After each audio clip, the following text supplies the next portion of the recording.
Hello, Midnight Coders, and welcome. In today's video, we are going to talk about one of the most important concepts in Java, abstraction. By the end of this video, you'll understand what it is, why it matters, and how we can make use of it. So, make sure you've got a full cup of coffee, and let's dive on in.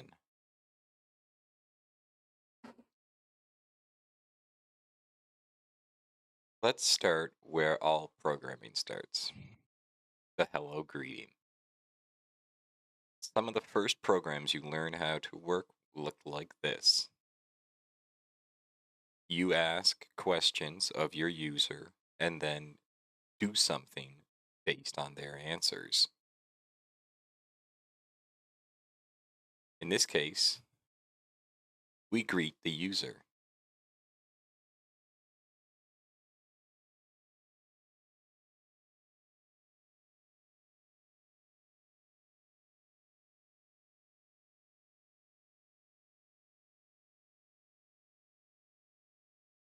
Often, because the user can type anything that they want, we may need to ask questions multiple times. You may want to reprompt somebody to re-enter their name because it was blank. Maybe their age needs to be a number. There may be a number of reasons. But code like this has some downsides. All the logic around reprompting and checking for user input clutters the code and obscures your intent. In an ideal world, ask them their age would just be one line of code. These methods here abstract or hide the details of how to ask a user for their name and age. You can think of abstractions as things that hide something else. We need them because our human brains can't think of everything all at once. So you need to be able to do this uh, in some way, zoom out. But we can go even further. What do ask name, ask age, and even this sentence have in common? They're all asking you a question. The basic steps for asking a question in this way are ask the question, check if what they typed is acceptable.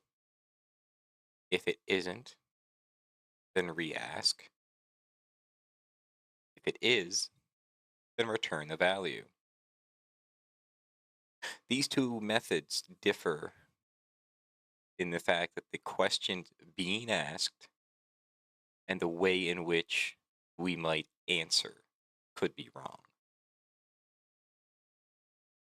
Our ultimate goal here is going to be writing one ask method that can handle asking any sort of question. This is a lot to tackle up front. So let's take it step by step. First thing that we need to do is turn the prompt that we ask into an argument. This lets the code swap in and out different questions. So this expands our ask name abstraction to be able to ask about all sorts of names, not just our name. So we were to run this, we can see that's asking us for our name. We'll say Glabe. As you see, with no name, your name cannot be blank. let's give it another name. I'm going to use Ethan as an example. And there you have it. Labe is friends with Ethan.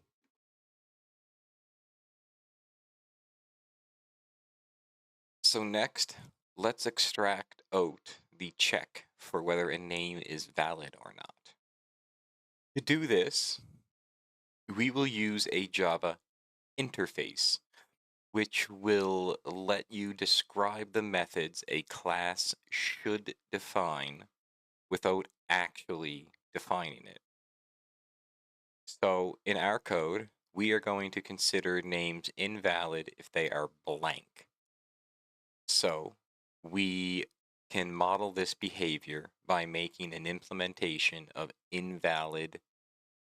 of input validator that checks if a name is blank.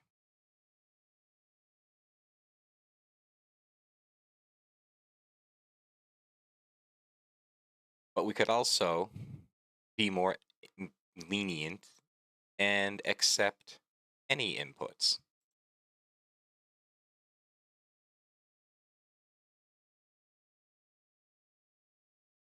So let's try this in our ask name.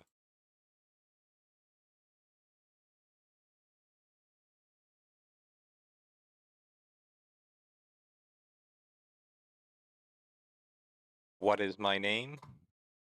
Your name is invalid. Oh, sorry, I forgot to give a name. Look at that. So now we provide a name, it accepts it. As for accepting anything, it, it then accepted anything. But you'll notice that once we provided nothing, that the message changed. It changed from your name cannot be blank to your name is invalid. This is a forced move.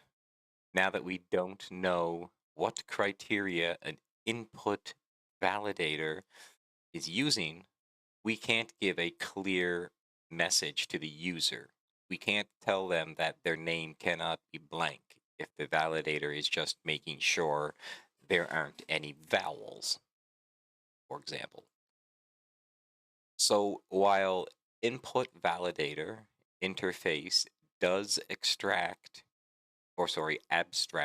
over checking is what they typed okay, it over abstracts in the sense that it hides too much information. We actually want to know what was wrong, not just something was wrong. So we need something to put as a return value that isn't a Boolean. In concept, there are just two outcomes. What they typed is okay, and what they typed is not okay, with a reason. To represent these sorts of structures in Java, we use what is called a sealed interface, where a normal interface says anything that implements me must have these methods. A sealed interface says I can only be implemented by a known set of things.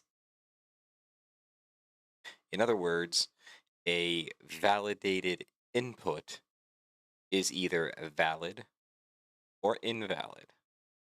And if it's invalid, it has a reason for that invalidness.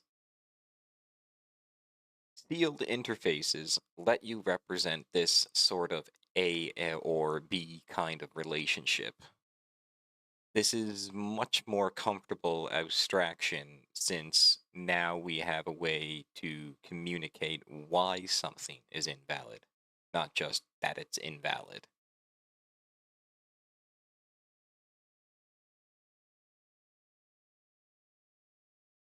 The last step for making our general ask method is to expand our input validator to also interpret the input in some way. So that is If they typed a number, we want to get that number, not just that it was a valid number. So first, we will expand our validated input to be generic.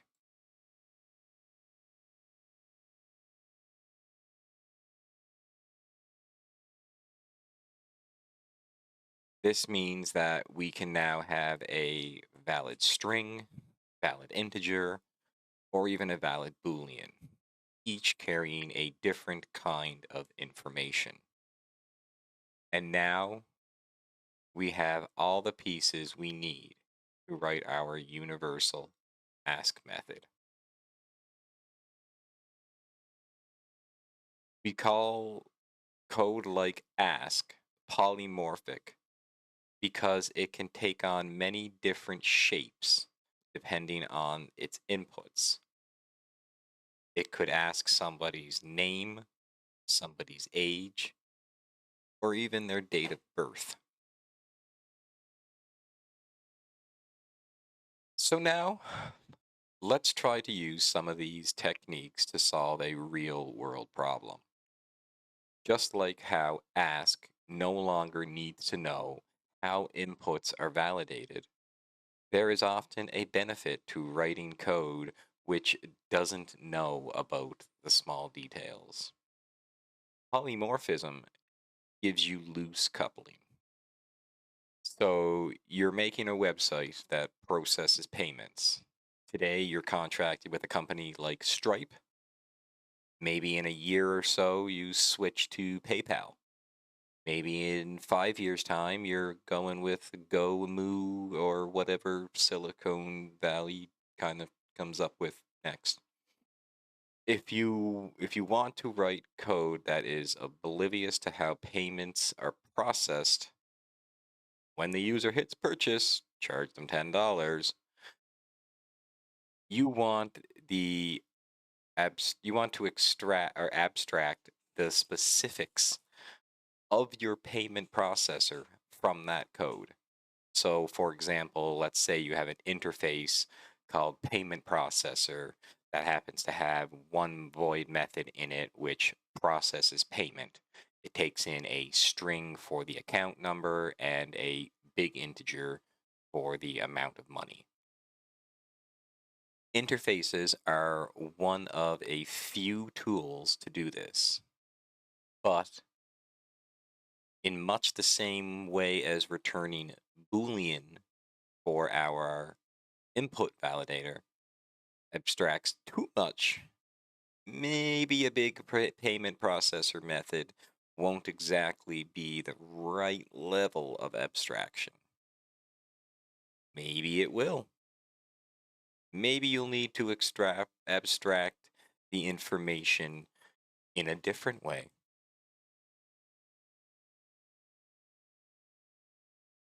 Let's summarize why this matters. A large part of your job as a software developer is picking the right abstractions. So this means you need to know how and when to use methods, interfaces, generics, and all the other tools for constructing said abstractions. There are costs both to not abstracting anything, like a 100,000 line file that has no methods, can be pretty rough if you're the one that has to maintain and read it, as well as downsides to over abstracting. We call these two extremes spaghetti code and ravioli code, respectively.